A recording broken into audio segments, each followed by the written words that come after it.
So now we come to chapter 24, and this is such an amazing, relevant chapter, I think, for all of us.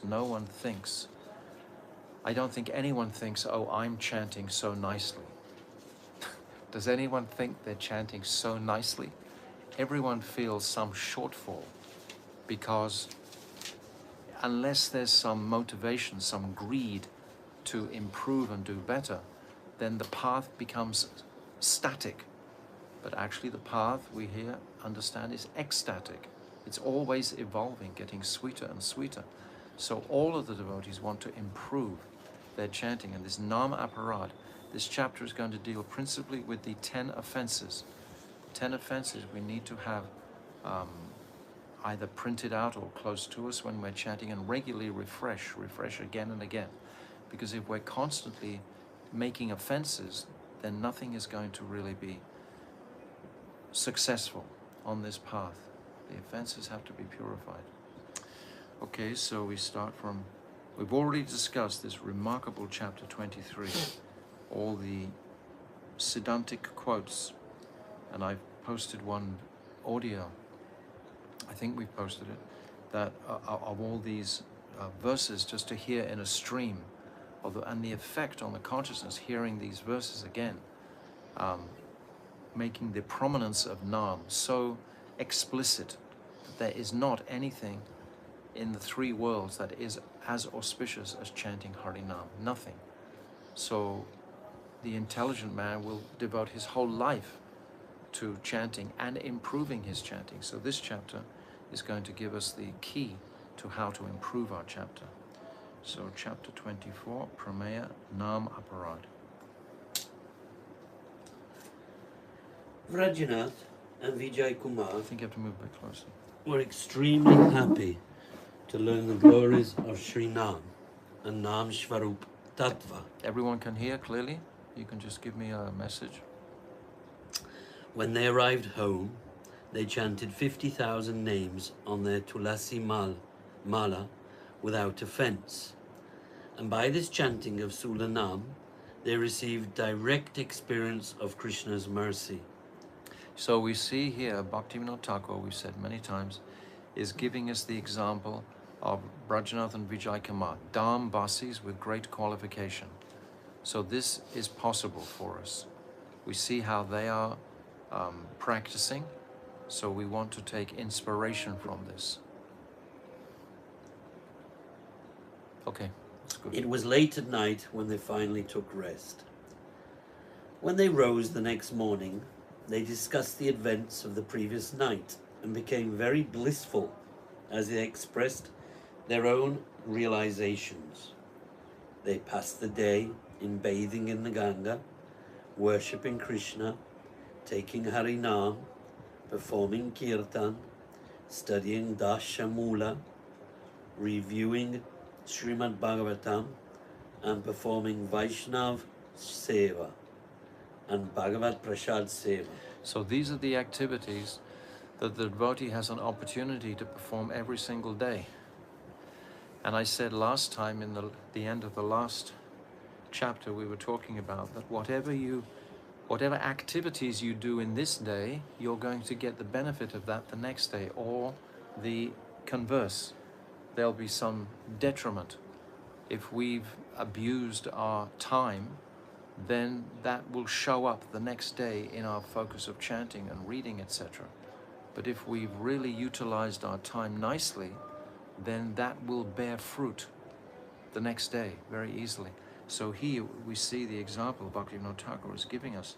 Bathing in the Ganga, worshipping Krishna, taking Harinam, performing Kirtan, studying Dashamula. This Dasmula, we've made the chart, we've made the little sticker, etc. And we should try to impress these 9 prameyas within our hearts. 3 about Krishna, 3 about the Jiva, and then 1 a reconciliation between Jiva and Krishna as the Abheda Tattva, and then Shuddha Bhakti, and then Priti. So these 9 prameyas, beginning from the Amnaya, the Shastra. So we should run through this, regularly, and appreciate this Dashmula in our hearts, take it inside. Okay. That evening, they presented themselves at the Venerable Babaji Mahasaya's kutir at Srivas Angan. After offering satsang pranam, Sastang means with Sastang, all the limbs. Anga means limbs. Yes, Shasta, all limbs of the body. Vijay Kumar inquired about the topic of Nam Aparad Tattva that had been introduced the previous evening. So I think we all appreciate that apa, rad, the etymology of that is apa, means without, radha. If we commit these offenses, then Radha is no longer going to give us her mercy. And without the mercy of Shakti, how can we remotely expect to make any progress? On hearing Vijay Kumar's eagerness to know about this tattva, Babaji Maharaj was pleased and lovingly said, just as Nam is the highest truth, so Nam Aparad, offense against Sri Nam, is the most frightening of all kinds of sins and offenses. All other kinds of sins and offenses go away naturally and automatically as one utters Sri Nam, but Nam Aparad does not go away so easily. In the description of the glories of Sri Nam in the Padma Purana, Svarga Kand 48-49, it is said, Nama parad yuktanam namni eva harantyagaham avishranta prayuktani tanya evarta karnicha for those karanicha. infected with Nam Aparad, Sri Nam will certainly remove the sin, provided the sadhaks chant tirelessly and unremittingly. Sri Nam himself will effect their deliverance. This is indicative of our shraddha, our faith in Nam. If we chant ceaselessly and tirelessly, it indicates our sincerity and faith in Nam, right? If we're constantly chanting, then Sri Nam, the personality Sri Nam, Krishna, will reciprocate. He'll appreciate our sincerity, and with that diligence, then the sins will eventually be purified. Just see, it is so difficult to destroy Nam Aparad. Therefore, one must avoid Nam Aparad when one chants Sri Nam. If one tries hard to stop committing Nam Aparad, Sudha Nam will manifest very quickly. That's all we have to do. All we have to do is be attentive to this. We have to be attentive. We have to wake up to our reality of our journey, and it's the priority of our lives. And chanting the holy name is the most purifying force that we can inject into our lives. So if we have a constant remembrance of these Nam Aparads to be avoided, then very quickly Shuddha Nam will manifest in the heart. One may take Sri Nam and be chanting continually, with the hairs on his body standing on end and streams of tears flowing from his eyes. But it may still be that, because of Nam Aparad, he is not uttering Shuddha Nam. That'd be very confusing. If your hairs are standing on end and tears are streaming from your eyes, but actually you're still committing Nam Aparad, that would be bewildering. Some type of Sahajism. Yes, definitely. Therefore, sadhaks must give very special attention to this, otherwise they will not be able to chant Shuddha Nam. Shuddha Nam is the most respectful mood. Love and respect are two qualities which are very similar. So if we're taking Nam lightly and just for our own pleasure, like you mentioned, Sahajiyas, if we're sitting in a kirtan and they have perhaps so many guitars and things like this playing, and everyone's really trying to enjoy, the main focus is that I am getting pleasure from the kirtan. if that is rather than I am pleasing the Lord by this kirtan, I am performing the Yuga Dharma by performing this kirtan. So if I'm just trying to get pleasure from it myself, liberation or something of that nature, a relief from the material onslaught, oh, I like the sound vibration, it makes me happy, you know, then this is not going to produce Shuddhanam. Vijay. Prabhu, what is Shuddhanam, the pure holy name? Babaji. Shuddhanam is Harinam that is free from the 10 kinds of offences. There is no consideration of purity or impurity with regard to pronunciation of the syllables of Srinam. In other words, you can come from Italy or Russia or China, Hare Krishna, they say it differently. Yeah. It doesn't matter. It doesn't matter. It's the sentiment, it's the mood. It's not that you have to pronounce it, you know, like a Bengali or like a... The Gurukula, Yes. Krishna. That's not required. Sanskrit.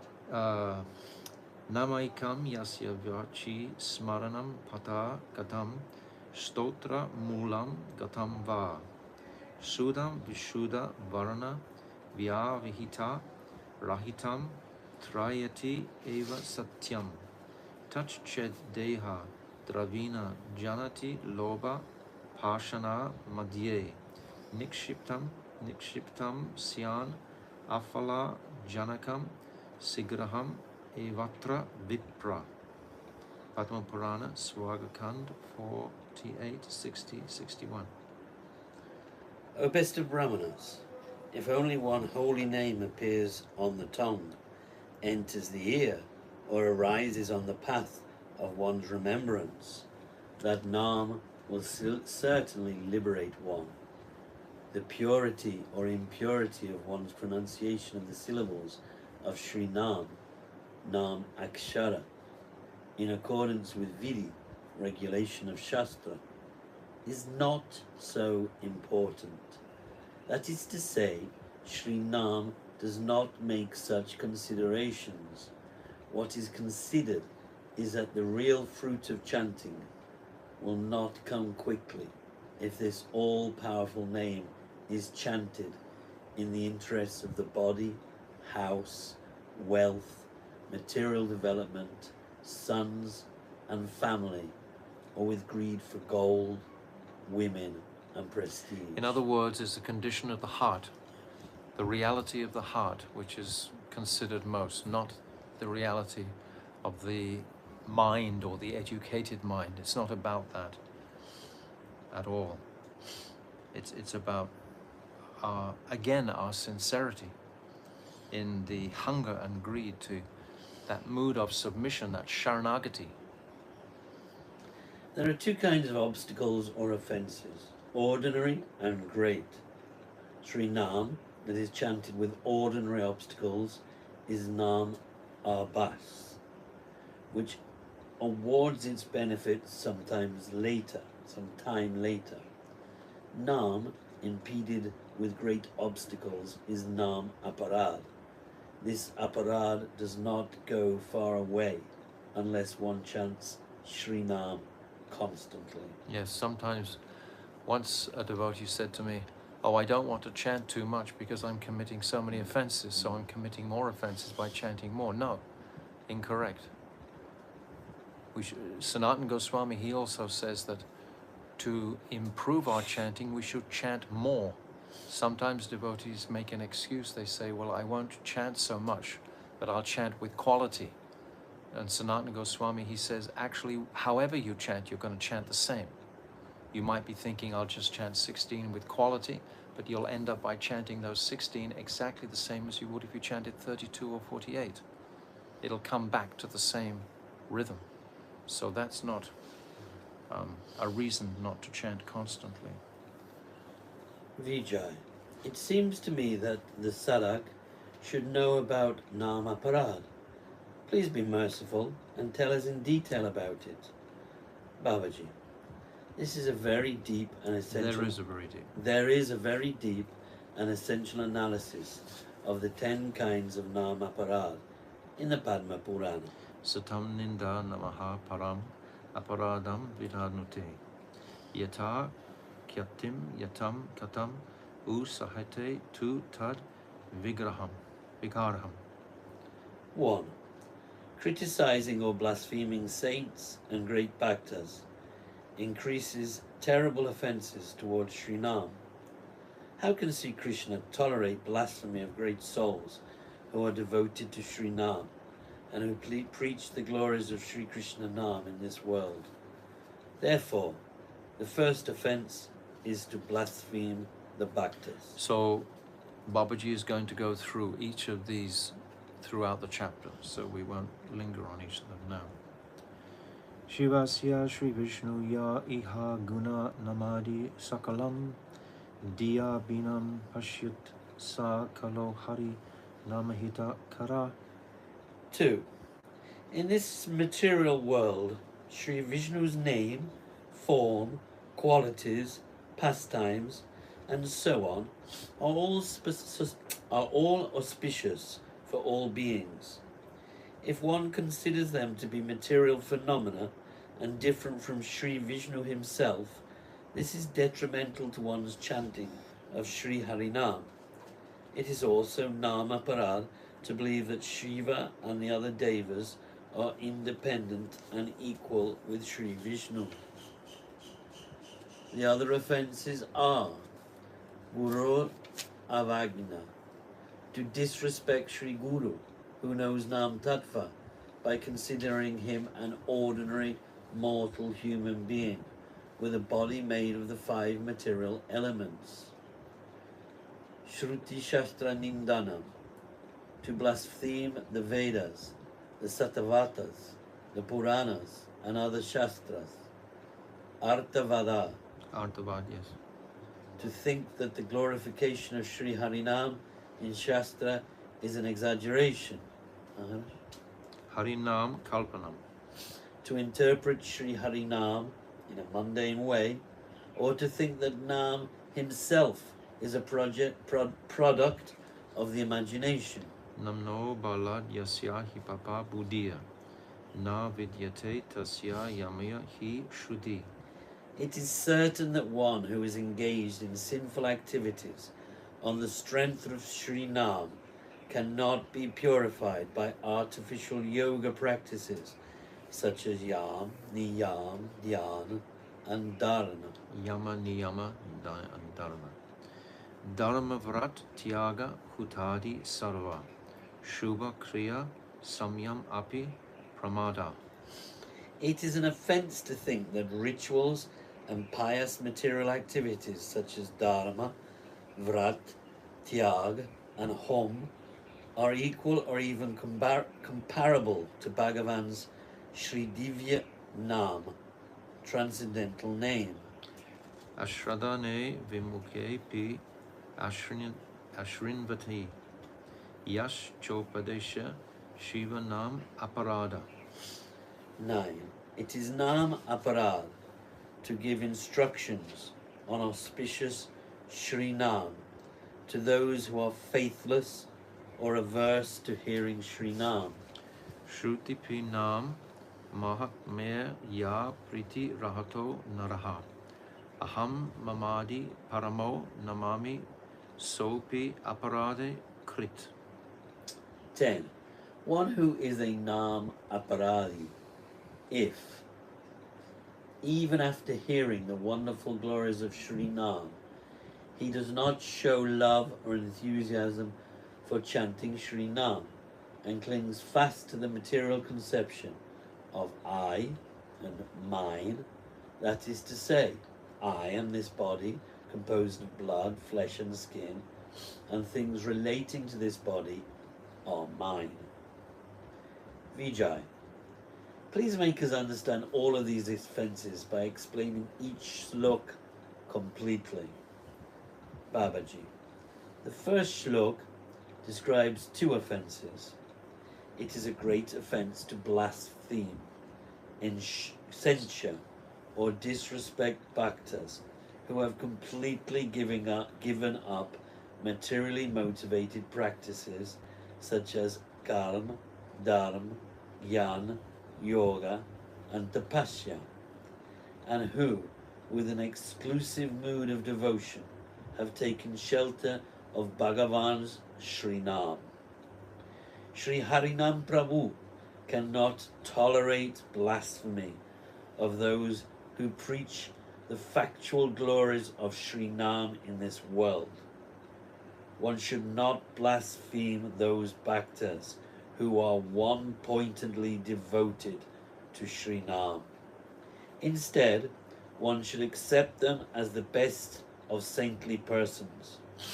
One should remain and perform Nam Kirtan in their association.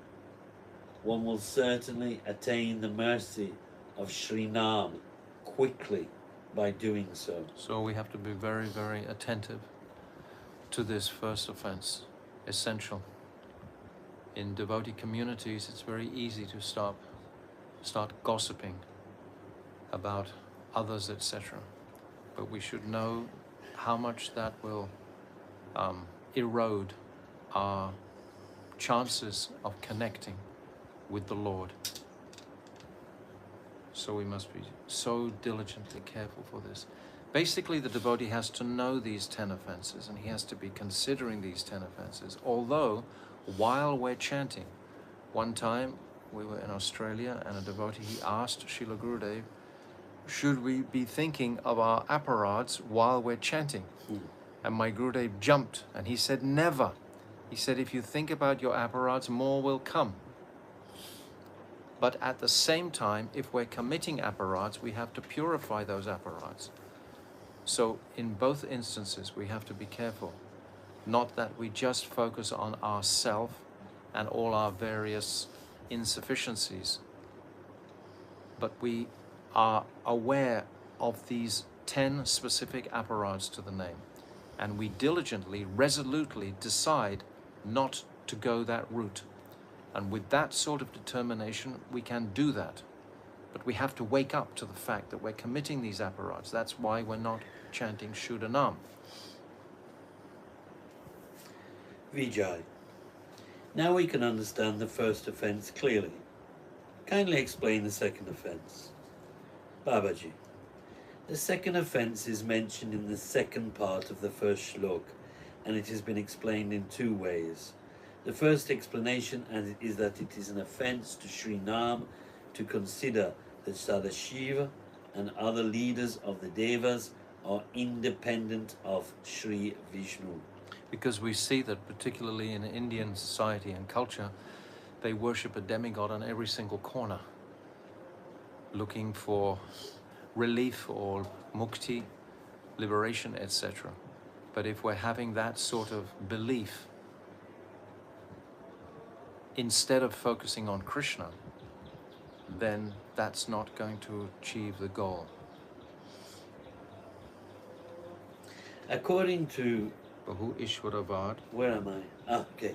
The doctrine of many controllers, Sadashiva is a perfectly powerful controller who is independent and separate from Bhagavan Sri Vishnu. However, this conception creates an obstacle to one-pointed Hari Bhakti. Sri Krishna is actually the controller of everything and everyone, and Shiva and the other Devas only achieve their positions as controllers through his power.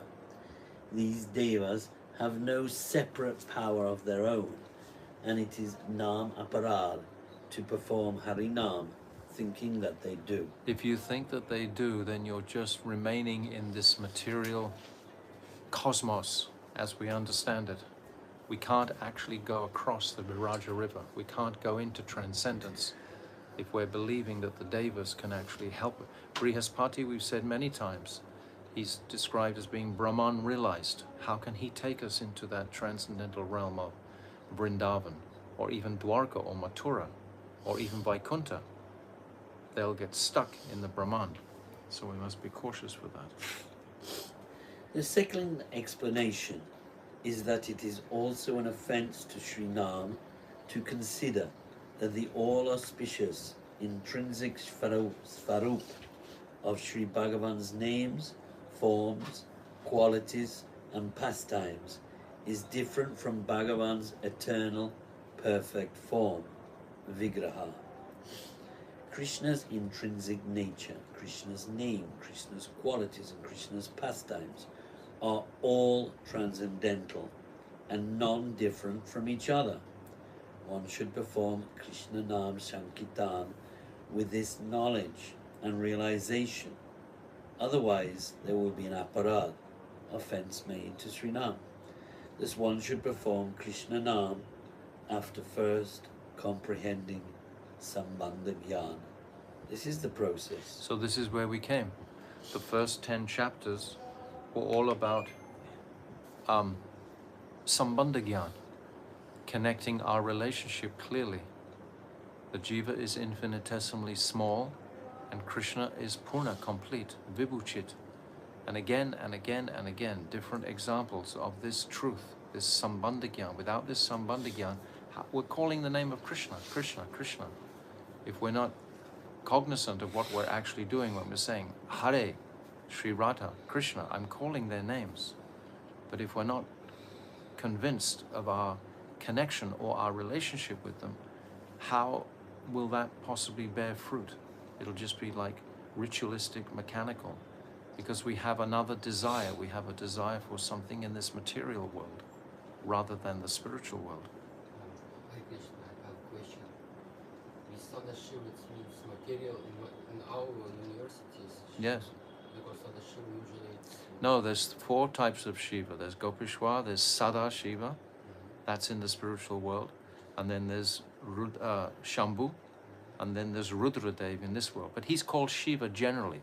We're referring... It mentioned Sadashiv. Sadashiv? No, this is a general term. Ah, okay. So it means Shiva In this world, material. yes, yes, definitely. But even worshipping Sada Shiva is going to lead you to that planet of Kailash in the spiritual world, if that's where your intention is. But that's not what Bhaktivinoda Thakur, what Babaji is encouraging. He's not encouraging us to go to, he's encouraging us to go to Goloka Vrindavan. So don't even want to go to Sada Shiva's place, even the eternal Shiva's place. Nowhere else except Goloka Vrindavan. Vijay, I can understand the first and second Nama Parads very well, because you have kindly explained to me the relationship of simultaneous oneness and difference between Sri Krishna's transcendental spiritual form and Sri Krishna himself, who possesses the form, between his transcendental qualities and he who possesses those qualities, between his names and he who possesses those names, and between the parts and the whole. One who is taking shelter of Sri Nam must also learn from Gurudev about the respective natures of the Chit, conscious, and Achit, unconscious, tattvas, and about the relationship between them. Now kindly explain the third offense. Babaji, the Sri Nam Guru is he who awards instructions about the superiority of Nam Tattva, and one's duty is to maintain fixed and resolute bhakti towards him. It is Nama Parad to minimize the position of Nam Guru, thinking that he knows only about Nam Shastra, whereas the scholars of the Vedanta philosophy and other Shastras actually know the meaning of the Shastra. You understand? If we're minimizing Guru, just thinking he's only capable of giving Harinam, but he doesn't actually know the Shastra so clearly, so scholarly, then this is an offense. Guru, what's it? Tasmat Guru Prapadyeta Jigna Shusre Uttamam Shabde Pareta Nishnantam Brahmani Upashamashraya. Guru is understanding, is all philosophy, and he's realized in all the philosophy. So this is the position of Guru. Actually, no Guru is superior to the Nam Tattva Vid Guru, and it is an offense to think that he is less important. Very important. This was the teaching that my Gurudev gave great emphasis to. Without Guru Nishta itself is the backbone of our devotional practice, because it's Guru who will infuse within us the gifts from the transcendental world. He has that potency, that ability. Sadguru can infuse into the heart of the surrendered Shishya. He can infuse the realizations of these truths. That's what he's capable of doing. Because Sadguru is so much connected with Krishna. And if Sadguru decides that he wants your personal welfare, Krishna will immediately infuse the heart of that sadhak with all understanding and realization that is necessary for him to go forward. So without Guru, nothing will transpire, absolutely nothing. I think I know it, Maharaj, but what is Nama Tattva Vid Guru? Pure Guru, knowledgeable. Nam Tattva Vid. The Guru who has given you the Tattva yes, of Nam. Yes, yes, yes. The understanding of yes. it.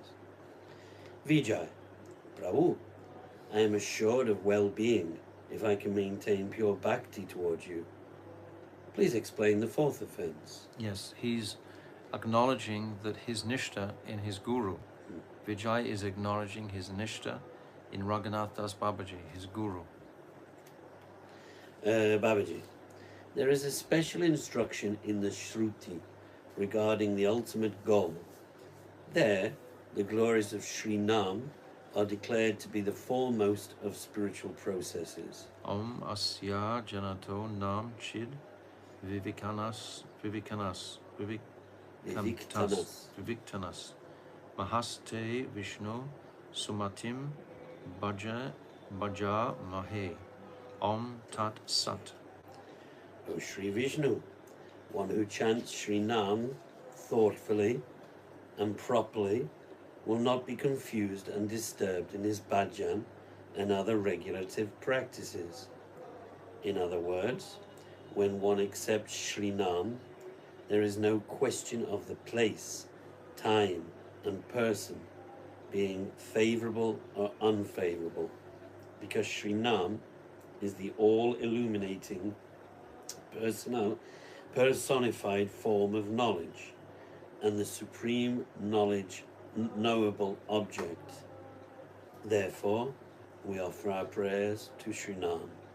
Om Padam Devasya Namasya Vayanta Shravasya Vashrava Anamriktam Namni Chid Dadir Nagniyani Badrayante Ranayanta Sandrishto. O most worshipful Lord, I am offering obeisances to your lotus feet again and again. Hearing the glories of your lotus feet may give bhaktas the adhikar for fame and liberation. But what is the value in that? Still more glorious are those bhaktas who engage in discussions and debates to establish your lotus feet as the ultimate abode, and together cultivate their service relationship with you through the performance of Sankirtan. When our Sakti appears in their hearts, they take sole shelter of your Chaitanya Svarup Nam, fully conscious name, to achieve darshan of your lotus feet. Asakti? Asakti. You have to look at the accents over the words. It's Swarup, not Sha. There's no Sha there. There's no accent on the S. It's Swarup. But Asakti here, is that Asakti. Ruchi, Asakti? Yes. Okay. Yes. When Asakti, that means complete attachment. It's like attachment. Yeah. Okay, next one. Om Tam U Shrot Shrotaraha Purvam Yatha Vid Ritasya Garvavam Janusa Pipar Tane Asya Janato Mama Chid Viviktana Mahaste Vishnu Samantim Bhajamahe. Hari Bhakti Vilas 11.274-276 and Rig Veda 156.3.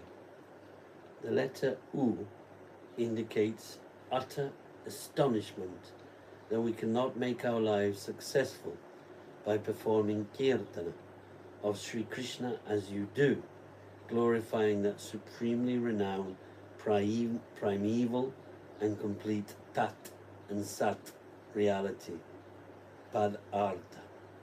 The reason is that we do not know how his stav and prayers and kirtan should be performed. Therefore, our eternal duty is to fulfill the purpose of our human life by engaging in incessant Harinam Kirtan. All the Vedas and Upanishads proclaim the glories of Sri Nam, and it is Nam Aparad to blaspheme the mantras that reveal the glories of Sri Nam. Some people unfortunately neglect the Shruti mantras that give these instructions and give more respect to the other instructions of the Shruti. This is also Nam Aparad, and the result will be that the offender will not have any taste for Nam. You should perform Hari Nam with the understanding that these main Shruti mantras are the life and soul of the Shruti. So don't be confused with the different mantras, but the main mantras are the life and soul. They constitute Shruti, means that which is the Shmriti is remembered, and the Shruti is the direct manifestation of the Lord. So these Shrutis should not be neglected. Vijay. Prabhu, it seems as if nectar is pouring from your mouth. Now I am very eager to understand the fifth defense. Babaji, the fifth defense is to give mundane interpretations of Sri Nam. The Jaimini Samhita explains this offense as follows. Shruti Smriti Puranishu Nam Mahatmya Vachishu Ye Ritavad Iti Ruyar Na Tesham Naraya Kshaya. Those who consider that the mantras of the Vedas, Puranas, Upanishads, and other Vedic literatures have exaggerated the glories of Bhagavan's Nam will go to everlasting hell and never return. In the Brahma Samhita, Sri Bhagavan has said to Sri Brahma, Yannam Kirtana Phalam Videham Nashamya Na Shradadati Manute Yad Uttaradvadam Yo Manusyas Tam Iha Dukat Chaya Shipami Samsara Gora Vividrati Nipiditangam. if a human being does not become faithful when he hears the glories of Harinam, but believes them to be exaggeration, I put him into the terrible cycle of birth and death with all kinds of miseries. In the Shastras, it is said that Bhagavan's names contain all his Shaktis. Sri Nam is completely spiritual, and therefore he is successful in destroying the illusion of this material world. Krishnati Mangalam Nama Yasya Vichi Pravartite Basmi Bhavanti Rajendra Mahapakata Kotaya Vishnu Dharma Purana. O King, millions of sins are burned to ashes if the supremely auspicious form of Krishna's Nam resides in one's mouth. Nanyat Pashyami Jantunam Vihuya Hari Kirtanam Sarva Papa Pashamam Pashyaschitam Divyotama Brihan Naradiya Purana. O best among the Brahmanas, Sri Harinam is the atonement that destroys all forms of sins, and I consider that one who gives up Sri Nam to be no more than an animal. Namno hi yavati shakti papo niharane hara. Tavat karatam na shaknoti patakam pataki naraha. Brihat Vishnu Purana. The potency of Sri Harinam can remove more sins than the most sinful person can possibly commit. Just say that again. Sorry, to know. The potency of Sri Harinam can remove more sins than the most sinful person can possibly commit. That's pretty amazing. More sins than we can possibly commit. When we consider how a sin is like turning away from the Lord, that is what a sin is, essentially. Aparad. We turn away. And Harinam, when it's taken seriously, will purify more sins in the life than we're able to commit. So that's a pretty good prospect. Pretty amazing. We should consider this really seriously, not think it'd be an exaggeration. The problem is, or the difficulty comes when we've been chanting for many years and we still feel bereft. So many devotees, they express this even after so many years of chanting.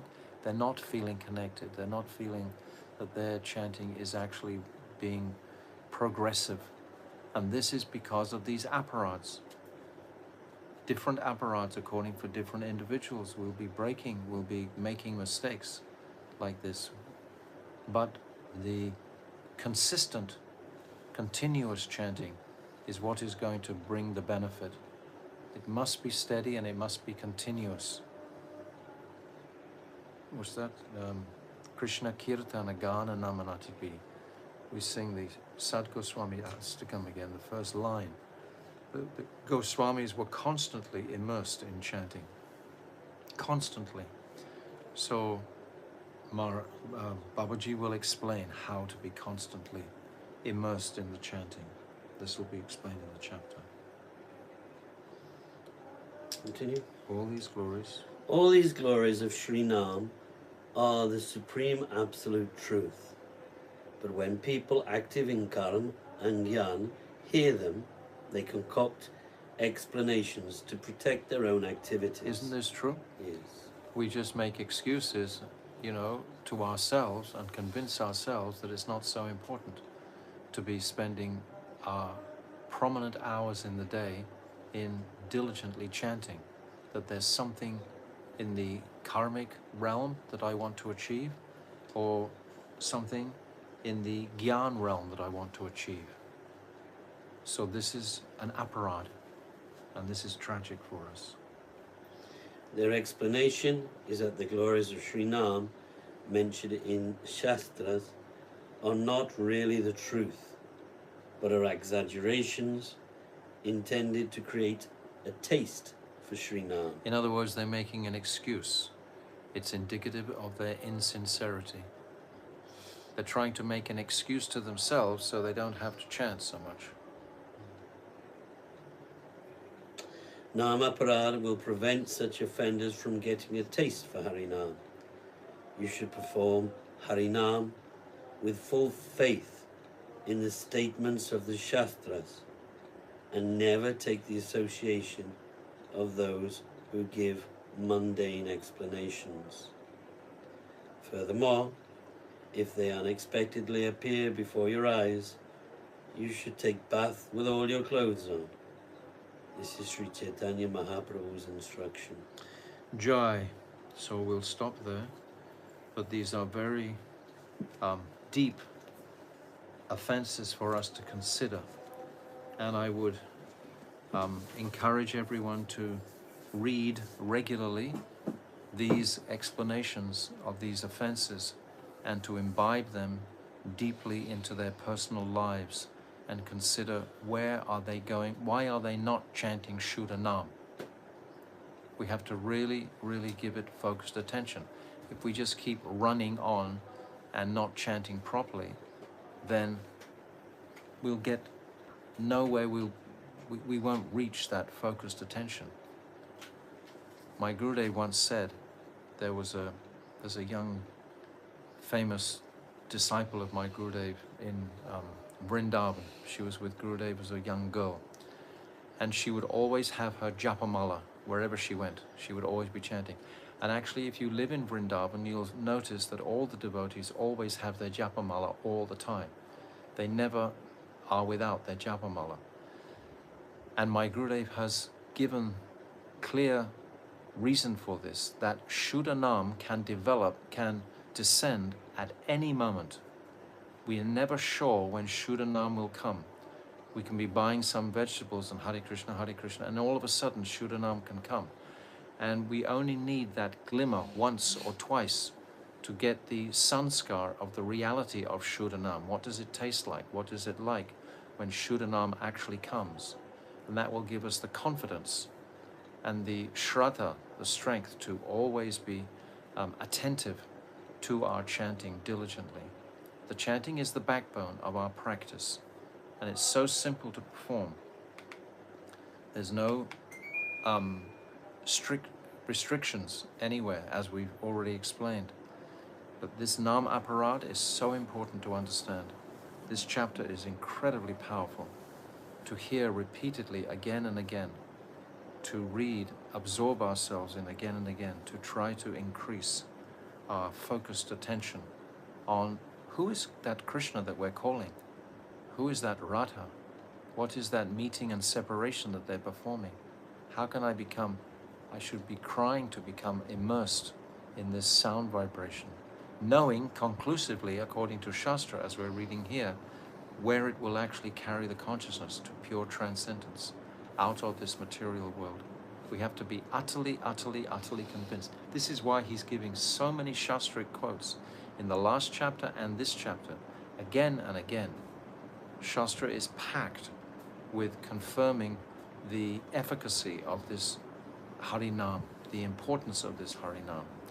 But that Harinam will only bear fruit when these apparatus are first of all understood what they are, and then we can climb over them very easily. So Sri Harinam ki jai, Sri Jai Vidama ki jai, Ananta Kota Vaishnava Vrinda ki jai, Gaur Premanande Hari Hari Bol. I may not be able to attend tomorrow, because tomorrow I had that second operation to remove the cataract, but in this second eye I can practically see nothing. It's like I'm looking through plastic, actually. So I have to go to the doctor again tomorrow. He only comes once a week here, and I don't know what he's going to do, whether he wants to give me another operation or what exactly he will do. So there may be a chance that I won't be able to attend tomorrow night's live stream, but I will inform you as soon as I know what is happening. But there may be a chance that I can't come tomorrow because I have to attend to this, obviously. I'm using this magnifying glass in place of the eye, so it works anyway. But let's see what happens tomorrow, and I'll inform you as soon as I'm understanding what I have to do. Srila Bhaktivinoda Thakur ki jai, Srila Gurudev ki jai, Gaur Premanande.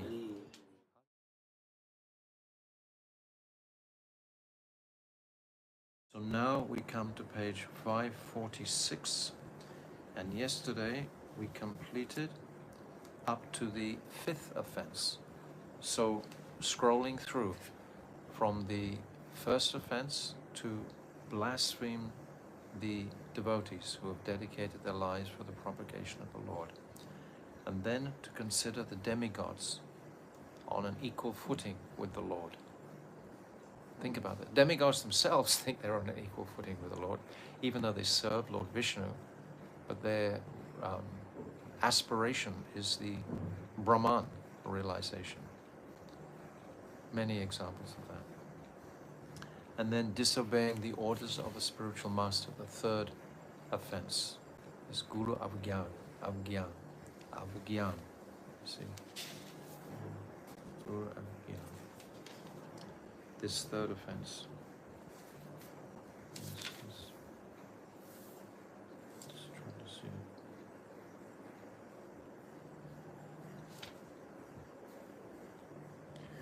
Guru avagya. Avagya, yes. So, disobeying the orders of Guru.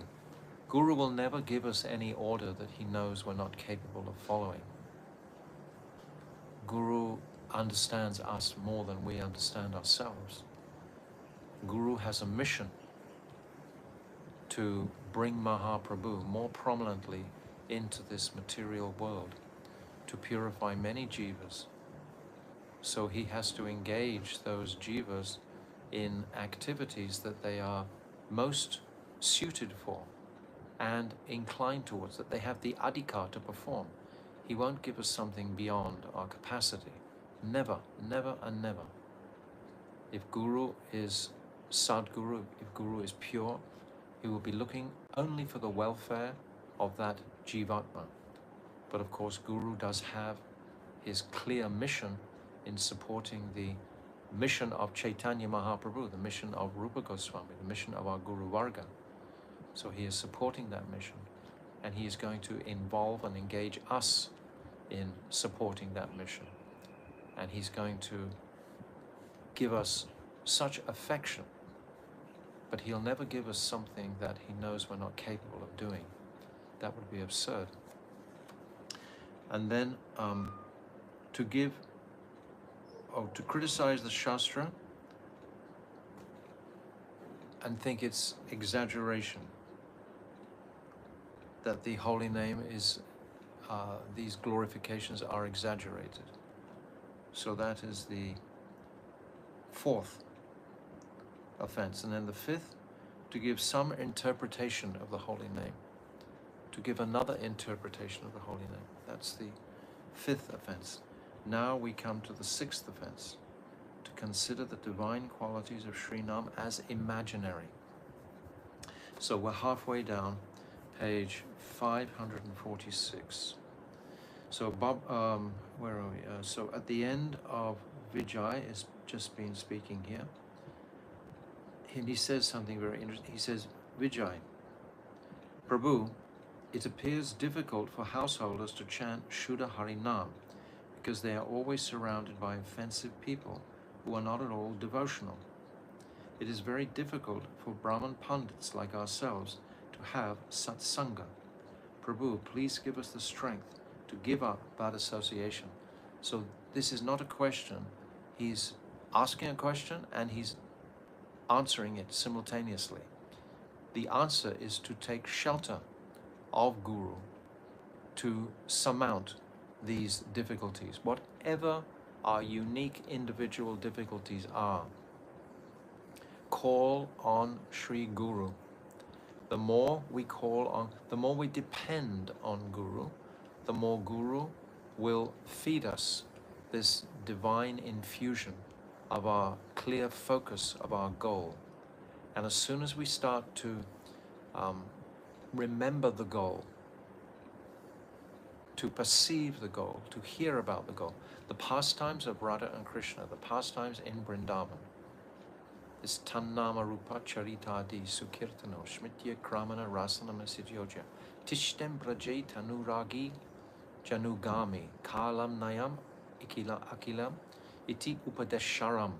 This Sharam is the essence of all advice, to take shelter of the name. So if we're in any type of predicament, call on Guru. We can remember the times when Draupadi, for example, was in extreme difficulty. She called, Hey Govinda, Ha Govinda, Hey Govinda. She called when she was being disrobed, etc. But the Pandavas, when they were in the gambling match, Krishna was just standing outside the door, waiting for them to call for help. But they didn't. They were trying to do it themselves, and the result was they lost everything. That was their Leela at that particular time. They didn't call for Krishna. They weren't feeling comfortable about calling Krishna at that time. And the result was they lost everything. Other times they've called on Krishna. Even the demigods, they call on Krishna, and Krishna appears to help them out. So many times. Krishna is there. He wants to render service to his devotees, and so does Guru particularly, and the Vaishnavas. They're always ready to support. So he's saying, Prabhu, give us the strength to give up bad association. The more I hear from your mouth, the more my thirst for hearing increases. Now, please explain the sixth offense to us. So this mood of utsaha. This is such an ecstatic chapter, this Namaparad, because we're all Namaparadis to some degree, isn't it? So this is very pertinent for all of us, especially me. Babaji, the sixth offense is to consider Sri Bhagavan Nam to be imaginary. Mayavadis and fruitive materialists think the changeless Nirvishesh Brahm to be the absolute truth. Those who believe that the rishis have imagined Sri Bhagavan Nam, such as Rama and Krishna, as a method to attain perfection, are Nam Aparadis. If we think it's imagination to achieve perfection by chanting Hare Krishna, if we think that's just too simplistic, sometimes the Gyanis, the Mayavadis, those impersonalists, they think, oh, it's just too simplistic just to chant Hare Krishna. How can that bring me to the highest stage of perception of the spiritual reality? They think it's too simple. So they think it's just imaginary. Harinam is not imaginary. It is an eternal spiritual vastu. It's a vastu, a spiritual truth. Sri Sadguru and the Vedic Shastras instruct us that when we engage in the process of bhakti, Harinam manifests within our spiritual senses. Therefore, Harinam must be accepted as the absolute truth, and if one thinks that he is imaginary, one can never attain his mercy. Of course not. If you're thinking it's imagination, if you're a neophyte and you don't know sufficient tattva, siddhanta, etc., and you're just thinking, oh, people have said that. It depends, of course, on the individual. I mean, some will have some sincerity and will be connecting very fast, and others won't. If people think they're very clever materially, this usually is an impediment, a hindrance, just for the simplicity and acceptance of Harinam. Almost like in a child mentality. It's like we talk about this Achintya Bhav many times. It's beyond words. Ultimately, Harinam is ultimately beyond our material conceptions altogether. This is why when people are saying, but nothing's happened in so many years, because they're actually trying to relate something to happen in the material sphere rather than into the transcendental sphere, because they're committing aberrance. Vijay, Prabhu, before we took shelter of your fearless lotus feet, due to bad association, we also thought in that way.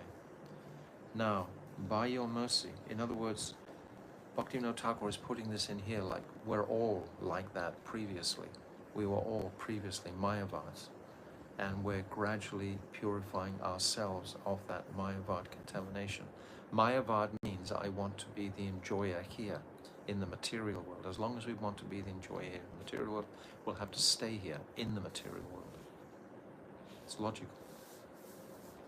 As soon as we give up that propensity, that endeavor, that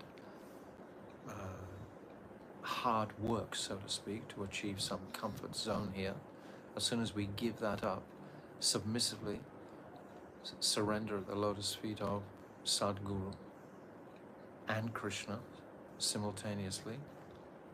Krishna and Guru are non-different. We understand that. Shakshata vitre na samasta shastre. Because they both have the same desire for the welfare of the jiva, that's why. Now, by your mercy, this conception is vanquished. Please explain the seventh offense to us. Babaji, one who is engaged in sinful activities on the strength of Nam is a Nam Aparadi. one who performs sinful activities in the belief that Sri Nam will purify him, one cannot become free from those mountains of sins by following the rules and regulations of Vaishnava conduct. I'm going to read that again. If one performs sinful activities in the belief that Sri Nam will purify him, one cannot become free from those mountains of sins by following the rules and regulations of Vaishnava conduct. If we're expecting to be able to get away, to cheat, vipralipsa, this is one of the deficiencies in man, these 4 defects, Brahm, Pramad, Karana Patava, and vipralipsa. These 4 defects are there.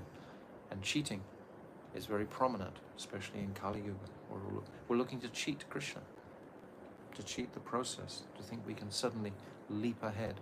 We can, because we're so attached to our material pleasure, because we haven't experienced this spiritual pleasure yet sufficiently to have it replace our desire for material enjoyment. We have to listen. We have to hear the cool, sane words of Shastra, of the sadhus. And that person with Sukriti, with Sanskar, that person who's chanted, will wake up to this realization and very quickly be fully supported in his progress forward into that transcendental state. Vaishnava conduct, because all these activities then assume the form of further sins that are in the category of Nama Aparad, and only the process for nullifying Nama Aparad can destroy them. And only the process of nullifying Nama Aparad can destroy them. So Vijay immediately asked, Prabhu, if Harinam can destroy all sins without exception, then why does it not destroy the sins of one who chants Sri Nam? And why is he deemed an offender? So if I'm chanting, why aren't my sins going away? That's the question we're always asking. Babaji, on the day that the jiva accepts Shuddhanam, one name that he utters certainly destroys the sum total of all his parabdha and aparabdha karma. So even one name, one pure name. Pure means without any type of material desire. As long as the material desire remains, then how can that Shuddhanam manifest? But Shuddhanam itself will erode those material desires.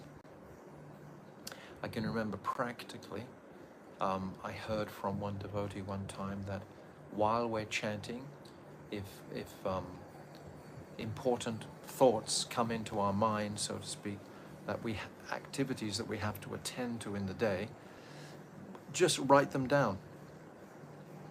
Like, I have to go to the market, I have to fix the fridge, I have to do this. These thoughts will come, you can't stop thoughts. So when they come, just write them down, and once you've written them down, it'll be more easy to discard them, just to leave them at the side. And then you can have various desires coming to you while you're chanting. Oh, I want to go here, I want to do this, I want to go and see that person, I want to accomplish this, and you write down these, you just jot them down as you're chanting.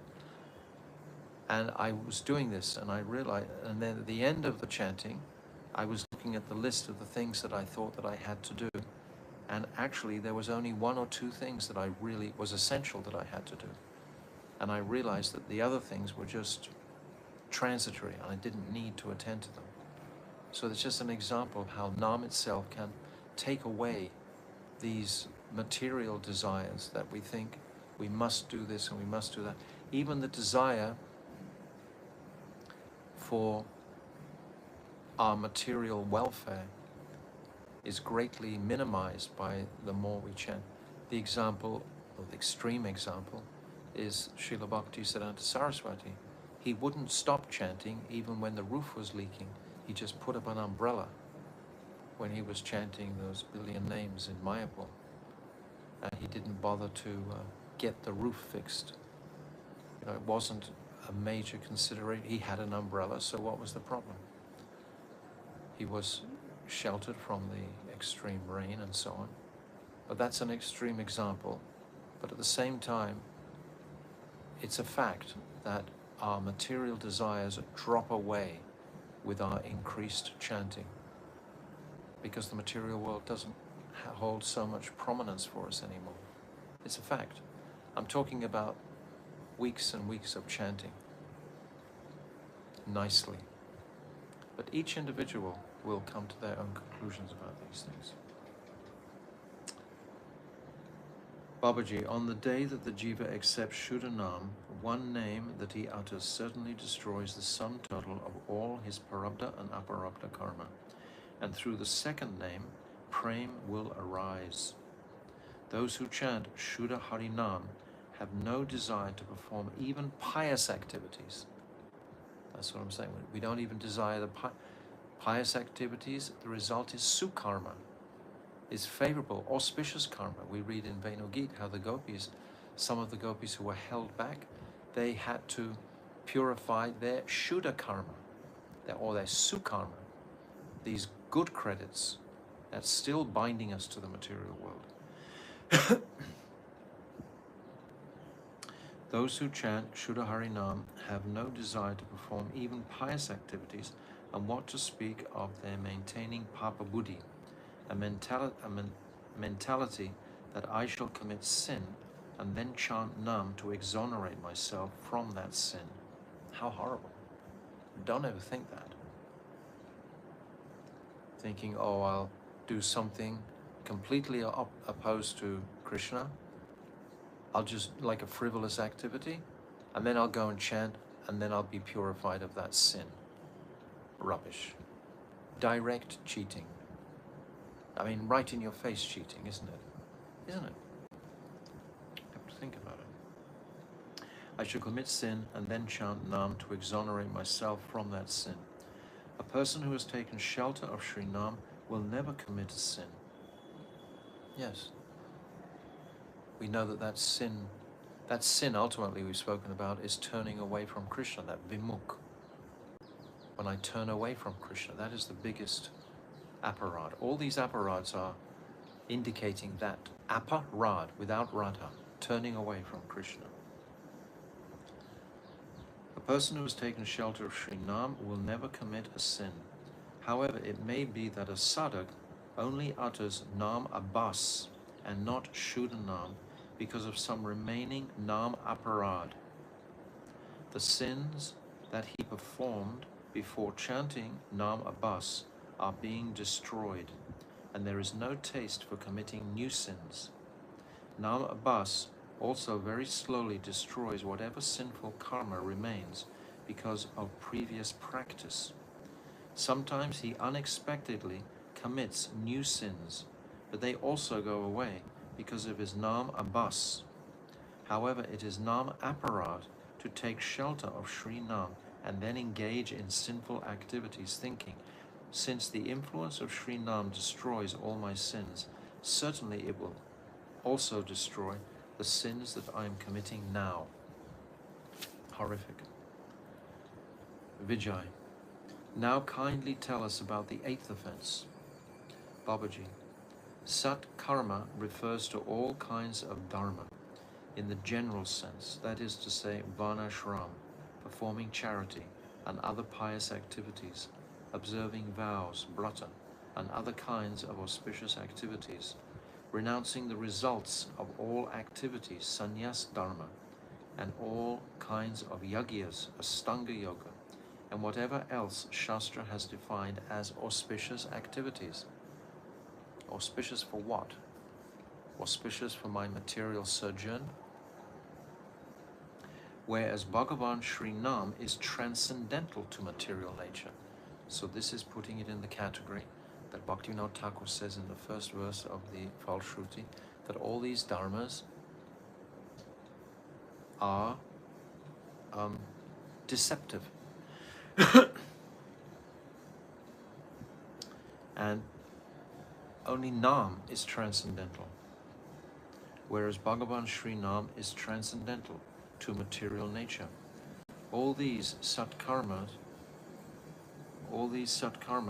are only auxiliary means to attain the transcendental blissful goal. Yes, they're only supportive towards the goal. They are not the goal themselves. Just like we've spoken about Sharanagati, for example. Sharanagati is our submission to Krishna, but that's not the principle. That's the beginning. However, Harinam is the means at the time of sadhana and is himself sadhya, the goal at the time of achieving the result. Therefore, Satkarma cannot possibly be compared with Harinam, and those who consider that Satkarma is equal to Harinam are Nam Aparadis. One who prays, yes, if we think these pious activities are as beneficial as chanting Harinam, distributing even prasadam, doing all these kind of activities, none of this activity is as auspicious as chanting Hare. If you're distributing prasadam and you're chanting Hare Krishna at the same time, that's the best. But if you're not chanting Hare Krishna, your mind won't be focused on what you're actually doing. One who prays to Sri Harinam for the insignificant results of performing Satkarma is a Nam Aparati, because his activities expose his conception that the various forms of Satkarma are equal to Sri Nam. In the description of the Madhurya Kadambini, when it's describing at the beginning, in the first chapter practically, it's describing where does bhakti come from. Is bhakti a result of pious activities? This is rejected straight away. Bhakti comes from bhakti because bhakti itself is transcendental. Bhakti sanjataye bhaktya. It comes from bhakti itself. And these pious activities don't give us bhakti. They can support, they can bring us into the association of sattvic people. And perhaps there's some sadhus there who can enlighten us. So they're supportive. You should take refuge of Harinam with spiritual intelligence, knowing that the result of Satkarma is very insignificant. This is the understanding of the process of sadhana, abhidaya gyan. Understand? I hope everyone understands. Vijay, Prabhu, we have understood very well that there is nothing equal to Harinam. Now mercifully enlighten us about the 9th offense. Babaji, of all the various instructions in the Vedas, the instructions on Harinam are the most important, and only those who have faith in exclusive bhakti are qualified to hear Sri Nam's glories. It is an offense to give instruction on Harinam to those who do not have faith, who are averse to the transcendental service of Hari, and who have no taste for hearing Nam. It is beneficial to give instruction that Harinam is the most exalted of all spiritual practices, and that all who accept Harinam will become most fortunate. But one should not give such instructions on Harinam to the unqualified, because they will just blaspheme, and they will make more offenses, and they will go further into the Maya conception. When you become a Parama Bhagavata, then you will also be able to transmit Shakti. Such a great Vaishnava can first create faith in Sri Nam by bestowing spiritual Shakti on the Jivas, and after that instruct them about Harinam. However, as long as you remain a Madhyam Vaishnava, you must neglect those who are faithless, disinterested, and envious. So, I think that's very clear. Prabhu, how should we understand the behavior of those who give Harinam to unqualified people out of greed for wealth, name, and fame? Yeah, this is often the motivation. We're giving to so many people unqualified simply because we want to appear popular or famous in the world, whatever, or create some wealth for ourselves. Babaji, they are Nam Aparadi. Vijay, please explain the 10th offense. Babaji, people in the material world think, I am such and such a person. This wealth, sons, relatives are all mine. They are madly engrossed in such material consciousness. If by coincidence they hear the glories of Harinam from learned people, a moment of renunciation or knowledge may appear, but then if they knowingly do not keep their attachment for Sri Nam, they will also be Nam aparadis. Therefore it is said in the second shloka of Shikshastakam, Nam namakari bahuda nija shadava shaktis, tetrapitya niyamita smarahe nakalaha, etadrishi tava kripa bhagavan maipi, durdaivam idrisham ihajani nanurag. O Bhagavan, you have manifested yourself in various names, such as Krishna, Govinda, Gopal, Vanamali, and so on. You have invested all your Shaktis in these names, and there is no question of improper time or place for remembering Sri Nam. You are so causelessly merciful, but unfortunately, because of my apparatus, I have no taste for Sri Harinam, whom you have made so easily available. Such a beautiful verse of Shikshastakam. You should remain free from all the 10 kinds of Namaparad and engage in Harinam. If one does so, Sri Nam will swiftly award you his mercy in the form of Prem and transform you into a Parama Bhagavat.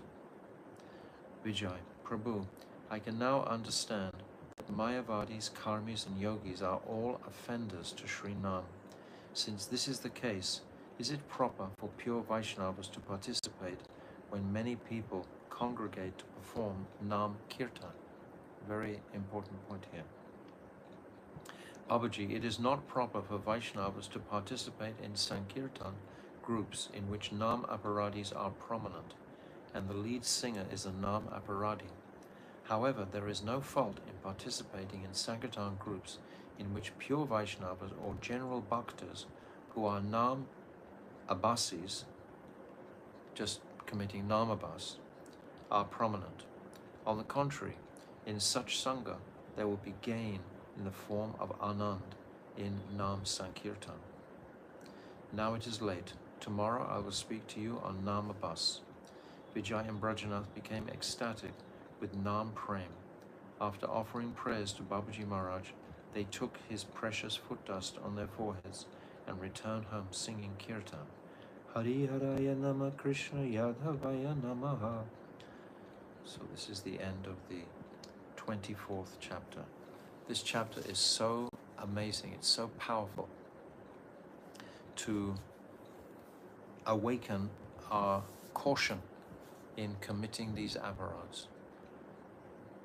In particular, the 10th offense, maintaining material attachments even after understanding so many instructions on this matter.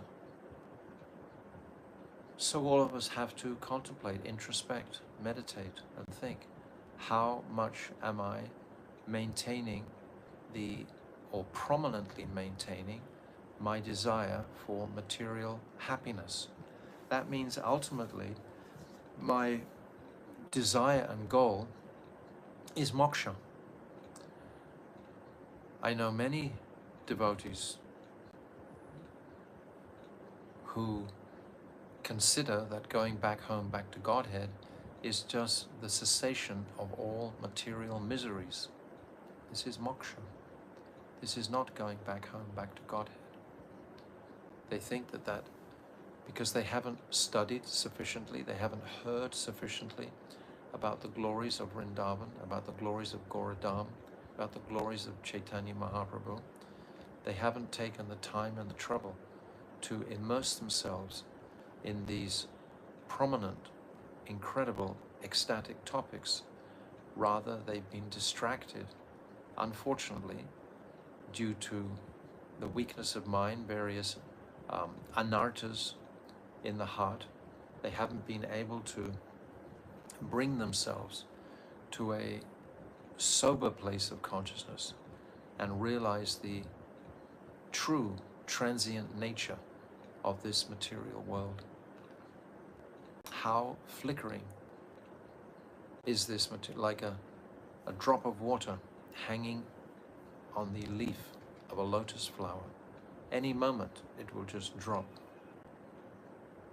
So Bhaktivinoda Thakur, he sings so much about this in his different incredible poetry. But this 10th offense we can all consider. We're conditioned souls, that means we're conditioned, that means the atmosphere of the material world has impregnated us practically, we can say, with this all-consuming desire to exploit the material energy for my own benefit. This desire can really only be replaced by remembering the sweet pastimes of Krishna. Vikriditam brajavadu itam cha Vishnu shadanvitu nushunyad arthavaranyam ya bhaktim param bhagavati prati labhya karmam hridrogam asavapinoti acharena dira. That by hearing these pastimes of Krishna with faith, shadanvita, that one is automatically purified of this disease of hridrogam, this disease of the heart, to enjoy. And immediately this bhaktim param, this topmost bhakti, will arise in the heart. So we have to give something up, apparently. We're not really giving up anything. It's like stool. It's like you don't think when you pass stool, now I'm giving up the stool. I don't look, I don't go, I just walk away from it. So this whole material involvement and engagement is like stool. We need to give it up in the same sense, just walk away from the conception internally. It doesn't mean for a moment that our lives externally change and radically alter, but internally, my attraction to exploiting the material energy is radically reduced. And the more I chant, the more and more that those material desires are going to decrease, where it comes to a point that you don't want anything. If you don't want anything from the material world, why do you have to work very hard in the material world? We sometimes see devotees with huge enterprises. You know, why? For what purpose? They might put a tag on it, oh, I want to do this for Krishna and give all this money. But generally it's not the case. Generally it's just the desire to make money. Imagining that that's going to take us out of our material difficulties. It doesn't matter whether you're a crorepati, whether you're a millionaire, billionaire. It'll just increase your number of desires that you'll have. It's not going to give any relief. It's like pouring ghee onto the fire. It's just going to blaze up even more. So that's not going to resolve any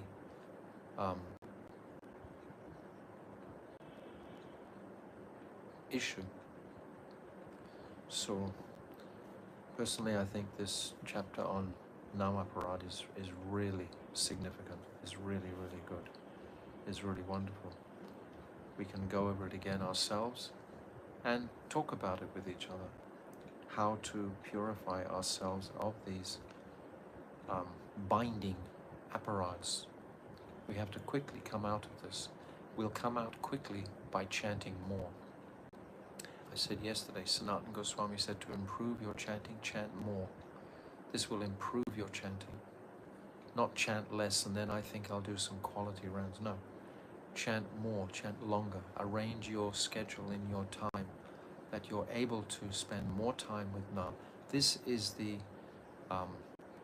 umbilical cord for the jiva in this age. If we don't chant sufficiently, if we don't chant in a focused way, if we don't put Harinam mantra on the front burners of our lives, we're going to be misguided. We're going to be led in the wrong directions. We want to go wherever that Harinam is being encouraged and inspired. Take great shelter of that. Why has Bhaktivinoda Thakur put these 3 precious chapters right in the very heartbeat of Jayabadama? We've talked and discussed so many truths all the way through. From the very beginning, Sambandha Gyan, what is a Vastu, Krishna, Maya, the Jiva, etc. All the way through. Sannyasi Thakur asking why, if Dharma is one, why are so many people proclaiming that this Dharma is correct or that Dharma is correct? All these different incredible truths. And then coming into the Das Mula, especially with Shakti Tattva, this chapter 14 is phenomenal. So all of these truths Bhaktivinoda Thakur has given us, the weight of these truths are just phenomenal. And yet the culmination of those truths is Nam. Please, my dear devotees, take to this Nam, Bhaktivinoda Thakur is saying. This is his message. Please take this Harinam seriously. Take it as your life and soul. I think practically all the devotees do like this to some degree, but we can all increase. We all want more. The nature of love itself is always ever increasing. So somehow or other in our schedules, try to increase the time spent with Harinam and pray for mercy from Guru and the Vaishnavas to support that increase. And I've said before, miracles will happen. It's amazing. I can remember one time in Badger, California, there was one of the teachers there. She had taken a vow that she was going to chant 64 rounds a day, and she'd be doing it for many weeks. And she hadn't been teaching so much, she'd been like a relief teacher. And suddenly she was called in to tend to the children. And she didn't want to give up her Harinam. She was very reluctant. But she resolved in her mind, whatever happens, I'm going to complete my brat today, even if I'm being requested to spend more time in the service for the children. And what happened, she came to the school and she'd just been teaching for about 15-20 minutes when another couple of relief teachers showed up, and they just carried on in her place for the rest of the day. So she didn't have to do that. So it's like an example of how Harinam himself will come and make a situation where you can chant if you want to chant, if you have faith in the chanting. Now the faith was induced in the 23rd chapter, the last chapter, with so many verses, verse after verse after verse, 6 pages I think of verses were there to increase our faith and assurance that this chanting of Harinam is the greatest prospect that the conditioned soul can perform at this time. Not just at this, but this time is so exceptional because the Harinam at this time is empowered by Sri Chaitanya Mahaprabhu. It's not just the same Harinam that was in previous ages, but this now is empowered by the Lord and is giving us the opportunity to come to an understanding of what is Raganuga Bhakti. That wasn't there previously. So by the chanting and the natural woken up interest in Mahaprabhu, we can achieve and aspire for the highest conception. Even if we don't achieve it in this birth, we've made the sanskar to continue it in future births. This is what my Gurudev would always say. We need to have that sanskar, that absolute assurance that that is the only direction I'm going, to the lotus feet of Sri Radhika. That was never given previously. So by the holy name, the power of the holy name, that will carry us in that direction, if it's supported by our Gaudiya teachings.